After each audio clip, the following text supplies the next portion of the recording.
a Sunday in Saigon. Sunday in Saigon, in America. Let's go.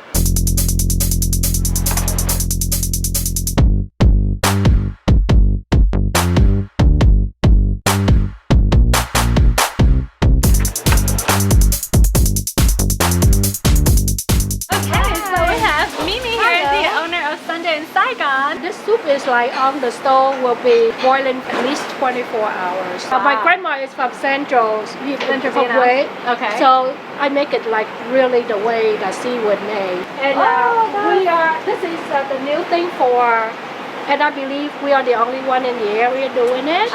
This is called phở dumpling. This is homemade phở dumpling, just like sao long bao for Chinese. Right. But this is Vietnamese because inside made with the beef, like phở. So it tastes like phở when you're eating it. But then it's in a dumpling form, which is very interesting. Yeah, okay. This is really good. We finally offer the small plates, all you can eat. Right. So, yes, that is a very new concept to me in terms of a Vietnamese restaurant. Right, exactly. Having small plates and all you can eat brunch. Right. It's a pretty good deal and people can try a little bit of everything. Right. That's awesome. So what's over there on the other side of the kitchen? Yes, I will show you. That's a whole other world. Oh, okay, a whole other world. I handle most of the appetizer. Got it. Those small plates like we have like this. So this is on the brunch plate. It's these sandwiches. We have several kinds of sandwiches, and this is also all you can eat. Got it. Wow. Yes. Alright, so I think we're pretty good here. We did see the other side of the kitchen, and well, thank you so much again, Mimi. Right. I look forward to trying your dishes. Yes, thank you. So I'm glad you come. To start off our beautiful brunch here, we have the passion fruit bellini to start with. It's the passion fruit puree mixed in with some prosecco. Oh, this looks like orange juice almost. Look at this pulp on top. Ooh, it's more sour than I thought. I thought it's sweeter than this, but it's really good. Super refreshing and it just feels so good. I feel like I'm like sitting next to the beach or something. It's so good. Here we have the Me breakfast, which is the owner Mimi's childhood breakfast as she was growing up, and she put that onto her menu, which is awesome. You open up this, looks like a globe here. There's some gravy sauce on the side here also. Egg and spam, you can never go wrong with it. Get a slice of spam, rice, and egg. The spam is almost crispy. The gravy sauce is so thick, it's rich, it's a little bit sweet. Let me take another bite. Gravy sauce is not as thick as like a mashed potato kind of gravy. The Chinese sausage is a bit sweet. It goes so well with that sweet gravy. Me breakfast, and by the way, the spelling of me is M-Y. It's like my. In Vietnamese, they say me. So it's like my breakfast, like my kind of breakfast. I can see this being a breakfast and eat this every day. Next, we have the Ban Tom Go Nu, which is basically just the fritters. There's two kinds. There's little shrimpies, and then I've got some sweet potato fritters as well. And it comes with their house-made fish sauce. Maybe I'll go with the shrimp first. Super crispy, but it's like the batter isn't too thick. It's like thin kind of crispiness, and the fish sauce is a little bit sweet. They're all fried together. Okay.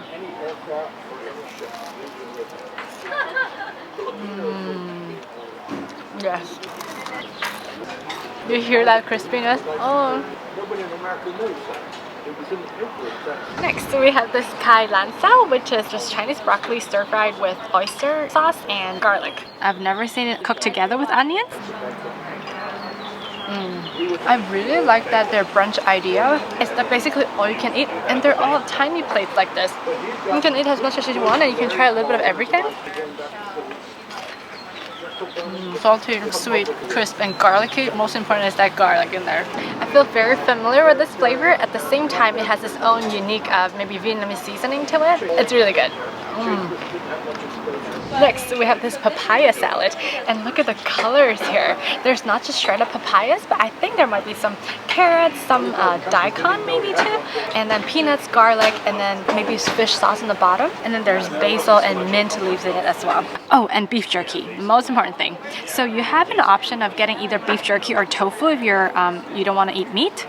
So we got the beef jerky version here. Okay, let me take a little bit of everything. Almost looks like ginger because of the sauce with the color.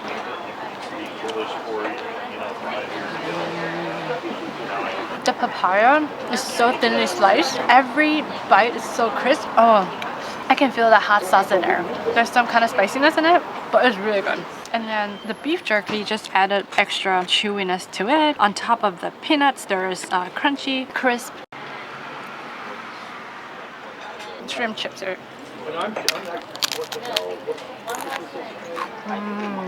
It's not so much shrimp flavor, but it's just like a little bit salty, but not as salty as potato chip. You got a little bit of everything.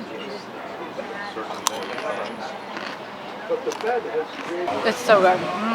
Next, we have the chai yoga, which is just deep fried egg roll, and we've got chicken inside and some daikon radish, carrots, and basil. Dip in a little bit of that fish sauce. I can feel it. It's gonna be nice and crispy. It's so packed inside here, super crunchy. Inside is so soft and tender chicken in there. There's carrots, there's wood ear mushroom, some vermicelli rice noodles in it as well, I think.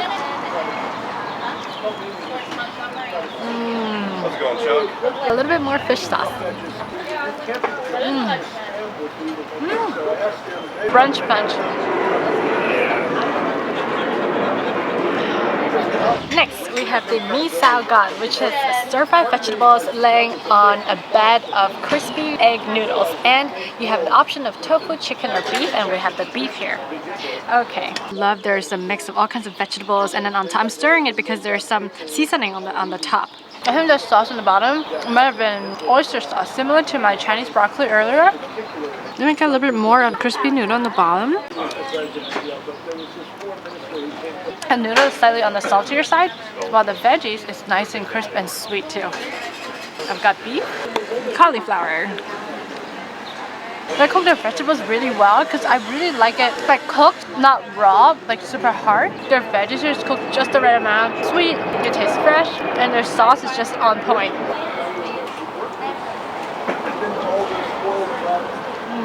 Just come and try it out for yourself.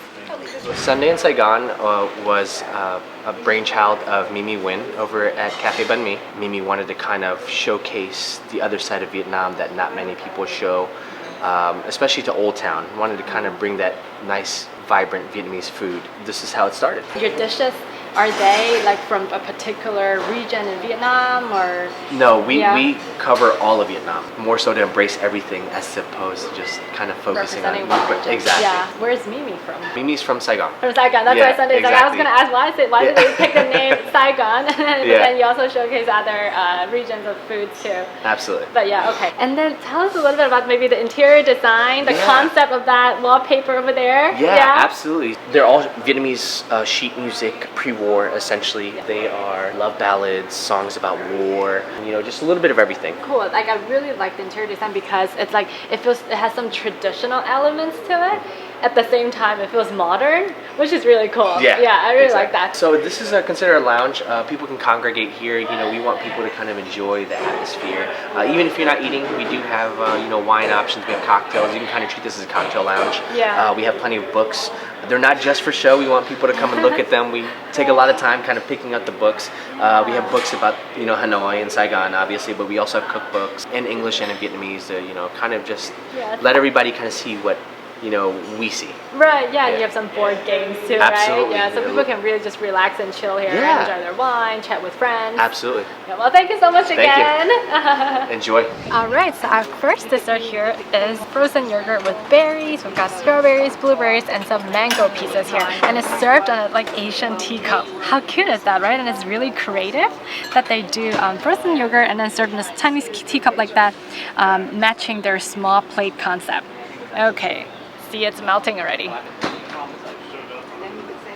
It's milky. It goes so well with the berries and the fruits on top. So refreshing on almost like a summer like today. It's almost like 80 degrees right now, I think. And the size, perfect. And probably before they put the yogurt in, I feel like they might have refrigerated the teacup already, keeping it nice and cold. It's so smooth at the same time, it's a little bit sandy. Alright, so the second dessert we have here is called the cheba, which is a very common street dessert in Vietnam, and I was not expecting it all. It's actually hot, it's warm, it's a warm dessert. Right. The corn is super sweet. Wow. Of course it's coconutty, super creamy, and it's thick. I can imagine this being cold would be really good too. but I think this would be a really perfect dessert for wintertime because it's warm and it's so thick. And this reminds me of sort of like a tapioca dessert that's a bit chewy. Looks like Mimi here is making making some faux soup dumpling, is that right? Yeah. So what's in the filling actually? This is made with rustic flank steak. Flank steak, Yeah, okay. and seasoning in pho seasoning. I see some scallions in there. Is there some onions as well? Onion, ginger, and then this is the jello, which is made with the pho stock soup. Oh, okay. So that is the one when we cooked it and it melt, become watery, and become a soup. Look at how delicate it is that you're like twisting. Yeah. Would you like to try one? Can I try one gloves? Sure, yes. Oh my goodness, this is I grabbed 2 gloves. Oh, this is so fun. It's actually my first time doing it in someone's kitchen. Yeah. Oh. So what you do is you pick this up and then put this finger in here, pull it together. Sort of stick it together. Yeah. Okay.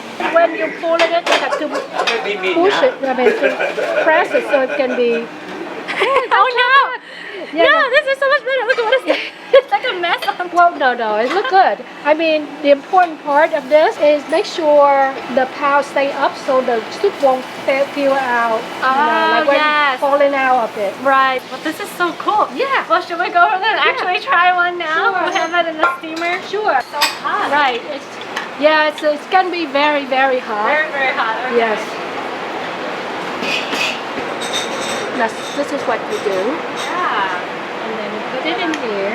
Because it's pho, so it have to have sliced onion, Yeah, that's cilantro, Yes. and Bean especially sprouts. Thai basil. Okay, so And usually we serve the sauce on the side so the customer can dip it in. Yes. wow, right off the steam. It smells so good. I taste a little bit of that brisket inside. It's super hot, super flavorful. Let's look at the inside. Oh yeah, now I can taste the pho flavor, like the pho soup, the beef broth. This is so good. And it's sweet inside too. Highly recommended pho soup dumpling. It's one of a kind here in Sunday Saigon. We had an amazing Vietnamese brunch right here in Sunday in Saigon. We enjoyed our experience here so much. If you're wondering where to go eat here in Alexandria, make sure you check out the link down below. Visit Alexandria will have different options of places for you to go eat and to go have fun. We certainly enjoyed our experience here so much and we hope you did too. If you did, you know what to do. Subscribe, thumbs up, hit on the bell for notifications. Until the next video, stay happy, eat yummy. I'm Naomi. We'll see you in the next video. Bye!